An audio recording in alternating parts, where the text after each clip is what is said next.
What's on, ladies and gentlemen? My name's Ross, I like games, and today, have we got a fun thing to talk about today. You see, there's a new Digimon set coming.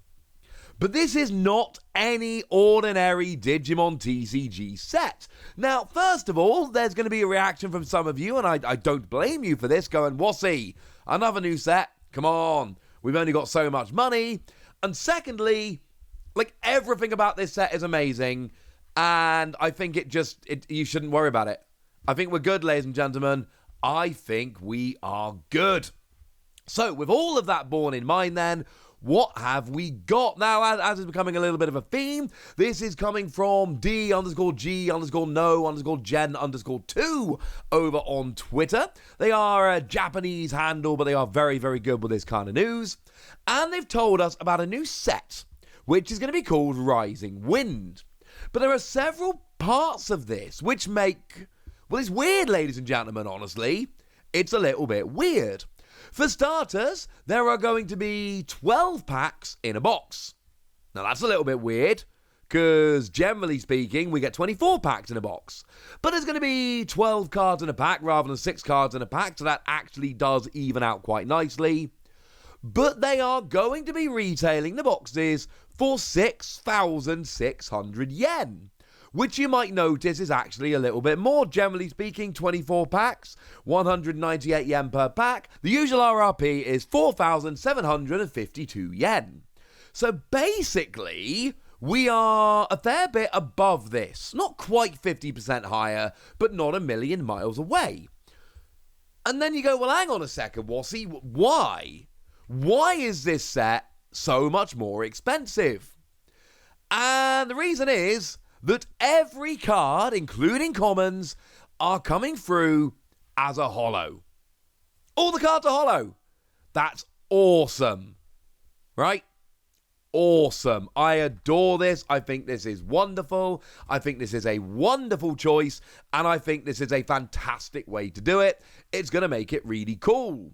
The second, and I should say some of this information was also shared by Strawberry Pie over on Twitter. A nice person. Do go and give them a follow if you feel so inclined. What we've also got here is every pack has a super rare or higher, super rare or secret rare. Presumably alternate art would fit in that slot as well, though I'm not 100% sure about that, so do, take that with a pinch of salt. But basically, it's 12 card packs, and every pack is foil, every card is foil, and every pack has a super rare or above. So now when I'm telling you that these cards are a little bit more expensive than your average set over in Japan, yes, they are, ladies and gentlemen. But if you're telling me that I can get every card being a holo and I can get a super rare or above in every pack, yeah, I'm absolutely fine. My box is going to come with 12 super rares or higher.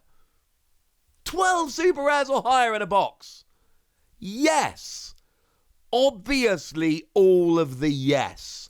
So that sounds absolutely amazing. Now, what are we doing in terms of the content of these packs? Well, it's largely a reprint set. According to Strawberry Pie, there are 86 reprints, 36 new cards. That makes 122 cards total.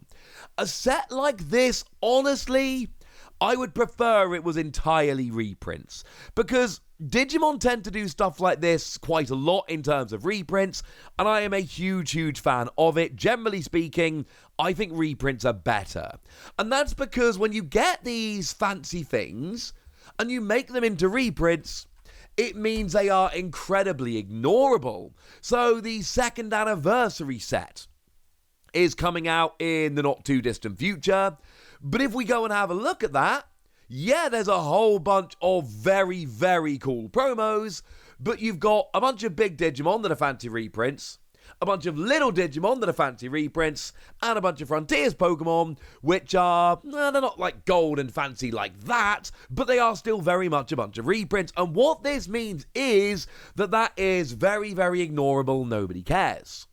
The problem with this is it's not quite the same. There are those 36 new cards. What I will tell you is that in theory, if we are seeing 12 super rares in a box, then that means that things like super rares that are generally like 2 or 3 per box, the value can't really get up there.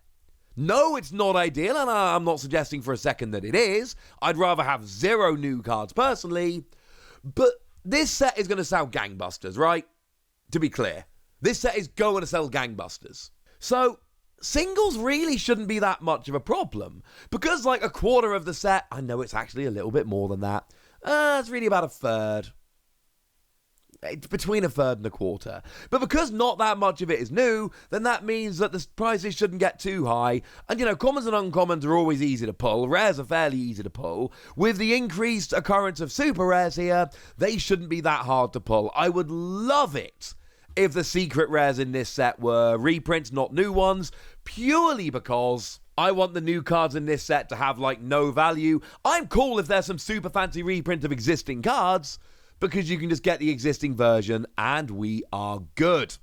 Now, there probably are going to be some new secret rares. We do have the Rarity Breakdown, and incidentally, the Rarity Breakdown is exactly the same from Strawberry Pie and Digimon Gen 2, so that's probably a pretty good thing here.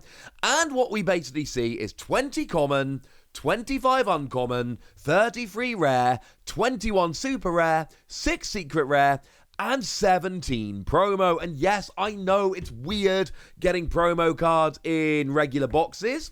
Although, to be fair, not the first time they've done it.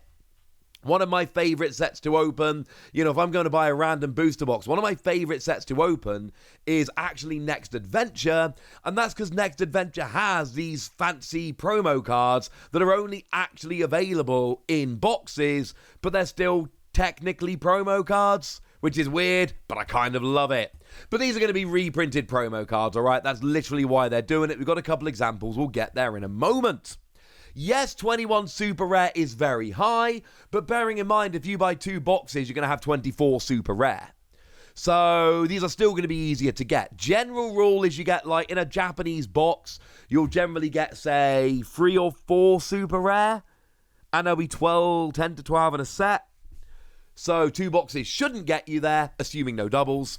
Whereas here, because there's 24 in 2 boxes, 12 per box and 21 in total, buying 2 boxes should get you there. So that's what I mean when I say the secret rares, or the super rares I should say. When I say they're going to be a little more common, they are.